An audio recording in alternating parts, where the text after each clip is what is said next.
I really like my Switch 2, but I'm also kind of disappointed with it at the same time.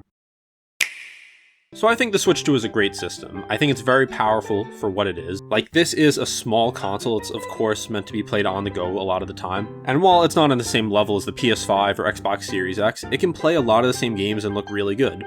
The screen is really nice, the Joy-Con's much better. Like, I don't know how I can go back to the original Switch at this point. The Switch 2 is just a far better console from an ergonomic perspective, from a screen perspective, from everything. With that being said, I don't regret my decision to purchase a Switch 2, but I am kind of disappointed in the first 8 months or so that the Switch 2 has been out, first 8 or 9 months. Now, I know people are probably going to call me a grifter or a hater for this, but I'm just giving my opinion on this. We have not had that many big games come out directly from Nintendo. We've had Donkey Kong Bonanza, we just had Mario Tennis Fever, which looks cool, but I mean, it's just a Mario sports game. We've had a Hyrule Warriors, which I'm not the biggest fan of. We had Kirby Air Riders, which was cool, and we had Mario Kart World. So there's some quality games there. Besides Donkey Kong Bonanza, I don't think any of these are that great. I think there's a lot of solid games. I think Mario Kart World's a solid game, but I've already talked a lot about that before. A lot of games that have come out for Nintendo recently have not been the big system sellers we've been expecting. And not every game is going to be a system seller. That's not realistic. But if you look at the first year or so of the Switch 1, where we got Breath of the Wild, Mario Odyssey,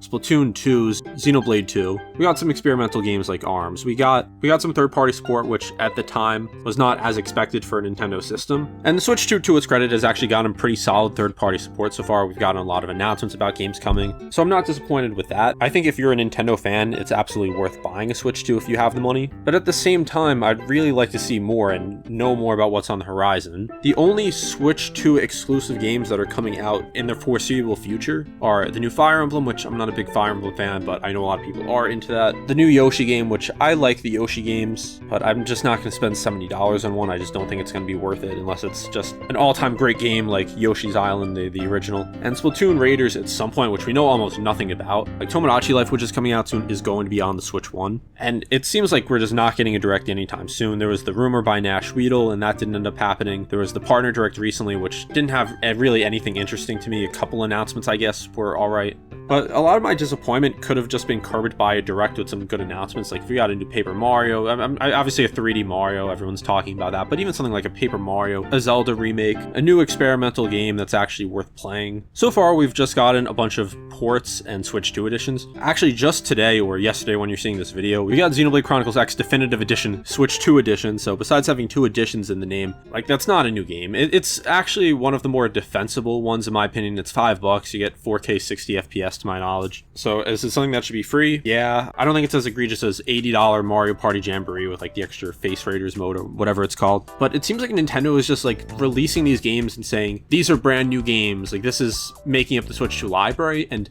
I don't know if that's actually what they're thinking, but that's what it seems like now. Like, we do not have much on the horizon for the Switch 2 exclusively. And it's not like we've gone 2 months without an announcement. We've gone since September really without any big announcements. The only announcements we've really gotten were the Tomodachi Life Direct and a couple Switch 2 editions announcements.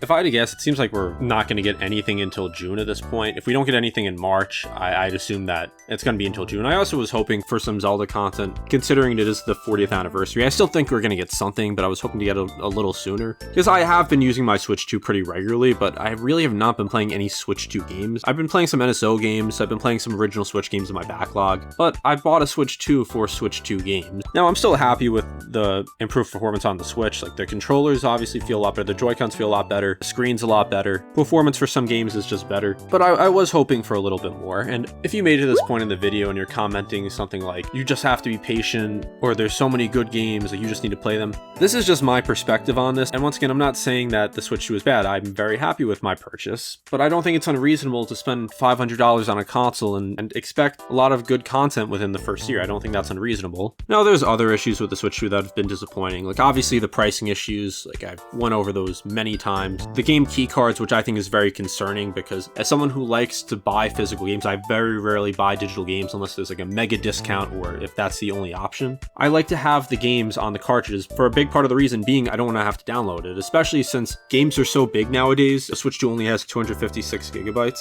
Like, I think Final Fantasy VII Remake Integrate itself is like 90, so you don't actually get 256 gigabytes of storage because some of it's already taken up, like just for like the operating system and everything else. So not being able to have these games on the cartridge or at least a big portion of them on the cartridge, because this literally you just put the game card in and it downloads. The game card has almost nothing on it. I think that's very concerning. I think it's concerning in other consoles too, like the PS5 and Xbox Series X have had these. PS4 and Xbox One even had this issue where you still have to connect to the internet and download stuff even though you have the disc. Because the Switch one did not have game key cards. You would just put the cartridge in and the game would work. So definitely is disappointing that Nintendo is going this direction. I understand why, because the games are so big and Switch 2 cartridges are expensive to produce. But at least if there was some data on the cartridge, you wouldn't have to download the entire game. Unless you pay for a micro SD card, which you have to have like a specific one for the Switch 2. Like you can really only have a few modern AAA games downloaded. And going off topic for a little bit, discussions when it comes to the Switch 2 have just,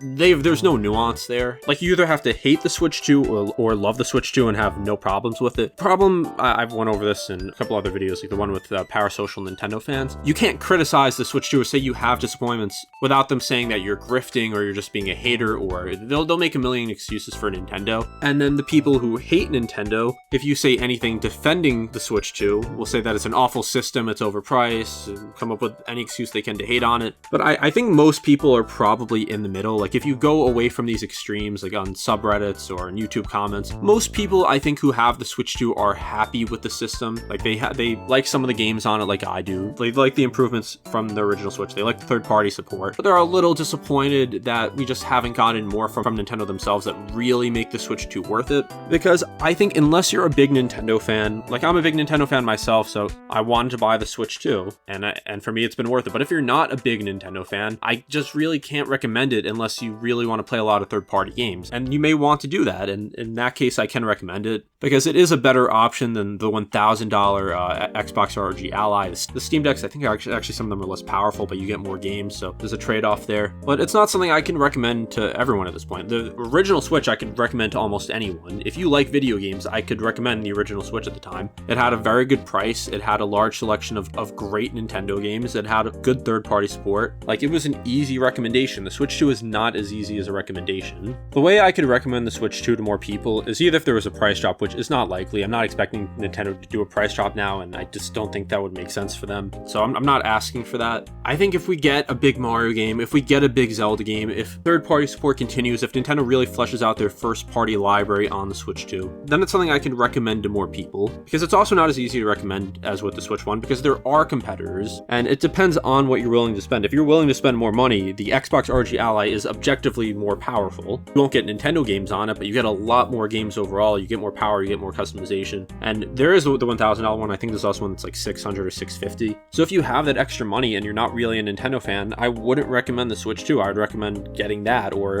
a Steam Deck if you want that. I think over time the Switch library will be fine. Like, Nintendo has never had a bad first-party library except for like the Virtual Boy, which I even feel bad saying now because I have one and actually has some fun games. But if you go back to the NES, SNES, Nintendo 64, GameCube, Wii U, and Switch, all of the first-party libraries are very strong. And not even talking about the handheld consoles, which I can mention. So the Switch 2 will be fine. Like, over time, the library will get better. Just for the moment, I would have liked to see more, and I just do hope we get more announcements soon. So let me know if you have a Switch 2. Are you happy with your purchase so far? Are you disappointed in it? Are you like me, where you have mixed feelings on it, but are overall happy with the system? I'm sure there's going to be a lot of people who just didn't watch this video and either commented making things up that I didn't say, or people sharing this video around because of the thumbnail. I don't think any point I'm making in this video is unreasonable. I don't think I'm trying to unnecessarily hate on Nintendo, because I'm not. I don't think I'm blindly defending it either. I think it's a good system, but again, I think there's caveats to that, and I think it just depends on you if you feel it's worth it or not. If you did enjoy this video and want to hear my takes on more Nintendo topics, be sure to subscribe, and I'll see you next time.